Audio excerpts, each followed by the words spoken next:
السلام علیکم ورحمۃ اللہ وبرکاتہ۔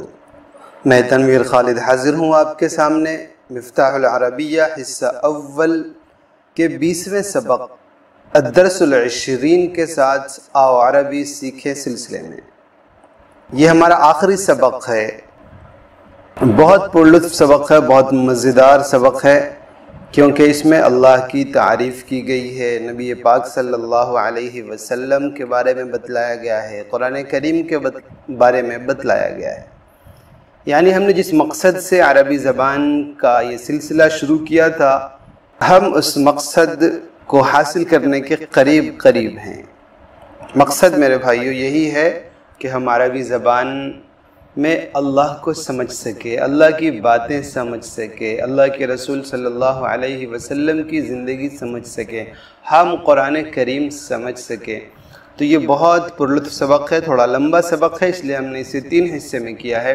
3 حصے میں اس لیے بھی کیا تاکہ یہ مزہ جو ہے یہ باقی رہے، ایک ہی دن میں ختم نہ کریں، بلکہ دھیرے دھیرے آہستہ آہستہ ہم اس سبق کا لطف لیتے رہیں۔ پہلے خدا کی تعریف، پھر نبی پاک صلی اللہ علیہ وسلم کی تعریف، اور پھر قرآن کریم کی تعریف۔ تو آئیے ہم دیکھتے ہیں، بہت مزیدار سبق ہے۔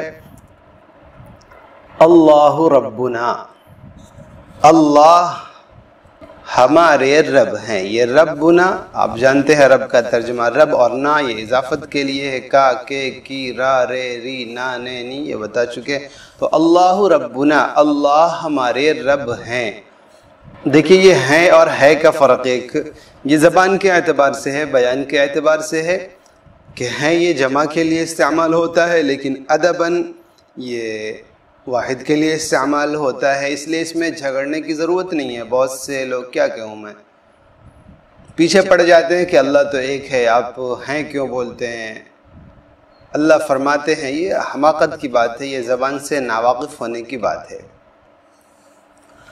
اللہ ربنا، اللہ ہمارے رب ہیں، اور اللہ بہت قریب ہیں، اللہ بہت محبوب ہیں، اللہ بہت پسند کرتے ہیں بندوں کو۔ اس وجہ سے ہم اللہ کے ساتھ بسا اوقات مخاطب والا انداز واحد کا لفظ بھی ہم استعمال کر لیتے ہیں۔ اے اللہ ہم تیرے بندے، اے اللہ ہم آپ کے بندے ہیں، یہ بھی درست ہے، اور اے اللہ ہم تیرے بندے ہیں، یہ بھی درست ہے۔ جب جیسا موقع ہو اس موقع سے ہم ترجمہ کر سکتے ہیں۔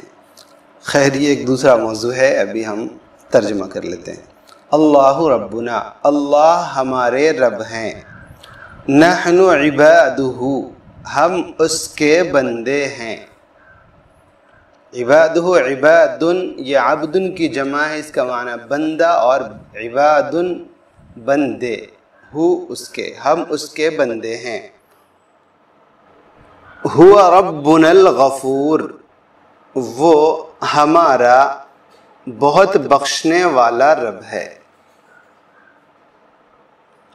ربنا ہمارا رب، یہ مضاف اور مضاف الیہ ہے، اور اضافت کی وجہ سے معرفہ ہو گیا، اس وجہ سے غفور اس کی صفت لائی گئی ہے، تو اس غفور کو بھی معرفہ بنایا گیا ہے الف لام کے ذریعے سے۔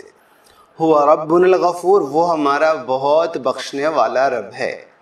وَنَحْنُ عِبَادٌ مُطِيعُونَ لَهُ، ہم اس کے فرما بردار بندے ہیں۔ عبادن تو یا ہی گیا بندہ، بندے، اور مطیعون فرما برداری کرنے والے، اطاعت کرنے والے، یہ اردو میں بھی استعمال ہوتا ہے، اطاعت اسی سے مطیعون، اللہ اس کے لیے ہم اس کے فرما بردار بندے ہیں۔ هو رب قوی، وہ طاقت والا رب ہے، وہ طاقت والا رب ہے۔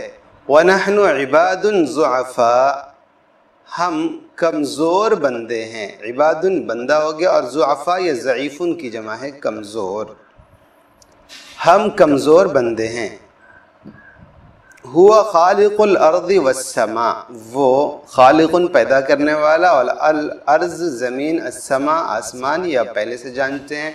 تو ہوا خالق الارض والسماء، وہ آسمان و زمین کو پیدا کرنے والا ہے، وہ آسمان و زمین کا پیدا کرنے والا ہے۔ وخالق کل شیء، کل من تمام، سب، اور شیء چیز، اور تمام چیزوں کا پیدا کرنے والا ہے، وخالق کل شیء، اور تمام چیزوں کا پیدا کرنے والا ہے۔ تمام بھی کر سکتے ہیں، ہر چیز سب کچھ بھی کر سکتے ہیں، اور ہر چیز سب کچھ کا پیدا کرنے والا ہے۔ وَنَحْنُ غَيْرُ خَالِقِينَ لِلشَّيْءٍ، اور ہم خالقین، یہ خالقن تھا، اس کی جمع ہے خالقون، اور اس پر جب زیر لگائیں گے یعنی اضافت کی وجہ سے یا کسی اور وجہ سے وہ مجرور ہو تو پھر خالقون کو خالقین کر دیتے ہیں، جیسے طالبون کو طالبین، سائقون کو سائقین۔ جو بھی ایسی جمع ہوتی ہے جس کے آخر میں واو ہوتی ہے، جب اس پر ایسی جگہ میں ہو جہاں پر زیر آنا چاہیے تو اس کو یا نون سے بدل دیتے ہیں، واو نون کو، تو خالقون سے خالقین کر دیا۔ وَنَحْنُ، اور یہ جر کیوں آیا زیر کی حالت میں؟ کیوں؟ اس لیے کہ غیر اس کی طرف مضاف ہے، اور آپ جان چکے ہیں کہ مضاف جو ہے وہ مضاف الیہ کو زیر دے دیتا ہے، جیسے کہ حرف جر زیر دیتا ہے۔ وَنَحْنُ غَيْرُ خَالِقِينَ لِشَيْءٍ، اور ہم کسی چیز کے پیدا کرنے والے نہیں ہیں۔ هُوَ رَبٌّ رَحِيمٌ، هُوَ رَبُّ الرَّحِيمِ، وہ رحم کرنے والا رب ہے۔ رحیم رحم کرنے والا، اردو میں بھی اس کا استعمال ہے۔ هُوَ رَبٌّ کبیر، وہ بڑا رب ہے۔